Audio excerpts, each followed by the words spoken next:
अस्सलाम वालेकुम दोस्तों, welcome back to our channel. सऊदी अरब में कसास यानी गर्दन काटे जाने के एक हफ्ते के अंदर लगभग 2 मामले सामने आए हैं।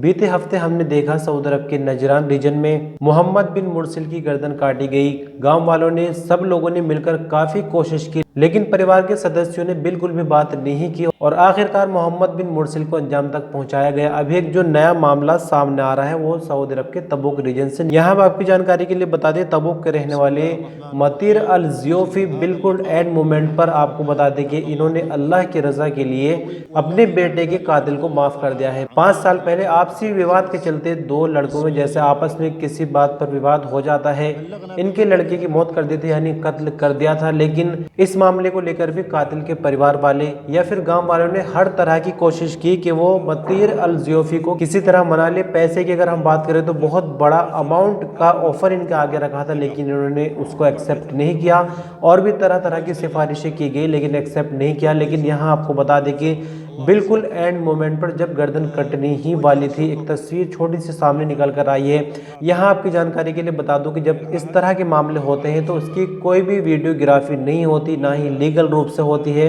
यानी जो गवर्नमेंट के ऑफिशियल मीडिया है वो भी इसकी वीडियोग्राफी या फोटोग्राफी नहीं कर सकते, बाकी आम लोगों की तो छोड़ ही दिए। तो एक छोटी सी यहाँ पर तस्वीर निकल कर सामने आई है। एंड मोमेंट पर जब बंदे की गर्दन कटनी ही वाली थी तब इनके दिल में पता नहीं क्या रहम आया और इन्होंने फौरन ही अपने बेटे के कातिल को माफ कर दिया। सुनकर अच्छा लगता है कि कातिल को सजा हुई, लेकिन यहाँ आपको बता दें कि सऊदी अरब में एक सबसे बड़ी प्रॉब्लम यह है कि यहाँ पर गन रखने पर किसी तरह की कोई कार्रवाई नहीं होती। अक्सर सऊदी शादी वगैरह में भी फायरिंग के लिए गन इस्तेमाल करते हैं। बीते हफ्ते जैसे कि हमने अभी आपको बताया, मोहम्मद बिन मुरसिल को कसास की सजा मिली।